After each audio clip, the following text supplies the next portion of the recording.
মানুষ অনেক প্রত্যাশা নিয়ে দলের দিকে তাকিয়ে আছে, তাই কোনোভাবেই তাদের কষ্টের কারণ হওয়া যাবে না। কেন্দ্রীয় কার্যালয়ে এসে দলীয় নেতাকর্মীদের এবার কড়া নির্দেশনার পাশাপাশি ধৈর্য ধরার আহ্বান জানালেন প্রধানমন্ত্রী। শনিবার 28শে মার্চ রাতে নয়াপল্টনে নিজ দলের কার্যালয়ে উপস্থিত নেতাকর্মীদের উদ্দেশ্যে এই গুরুত্বপূর্ণ বার্তা দেন তারেক রহমান। প্রধানমন্ত্রী বলেন, সবাইকে অবশ্যই আইন শৃঙ্খলার ভেতরে থেকে মানুষের পাশে দাঁড়াতে হবে। তিনি স্পষ্ট জানিয়ে দেন, এমন কোনো কাজ করা যাবে না যাতে সাধারণ মানুষের সামান্যতম অসুবিধা বা ভোগান্তি হয়। সরকার প্রধান আরো বলেন, দেশে এখন অনেক ধরনের সমস্যা রয়েছে, সাধারণ মানুষকে সেগুলো বোঝাতে হবে, তাদের পাশে দাঁড়াতে হবে এবং সমস্যা সমাধানে ধৈর্য ধারণে সহযোগিতা করতে হবে। এ সময় কার্যালয়ের সামনে মানুষের উপচে পড়া ভিড় দেখে জনদুর্ভোগ কমাতে তিনি নেতাকর্মীদের দ্রুত রাস্তা ফাঁকা করে দেওয়ার নির্দেশ দেন। দলের নেতাকর্মীরা যেন কোনোভাবেই দেশের মানুষের দুর্ভোগের কারণ না হন সে ব্যাপারে তিনি সবাইকে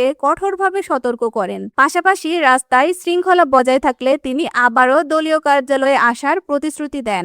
রাষ্ট্রের শীর্ষ পর্যায় থেকে আসা এমন জনবান্ধব বার্তা রাজনৈতিক শিষ্টাচারের একটি নতুন দৃষ্টান্ত। প্রধানমন্ত্রীর এই কড়া সতর্কবার্তা তৃণমূলের নেতাকর্মীরা কতটা মেনে চলেন, এখন সেদিকেই নজর সাধারণ মানুষের।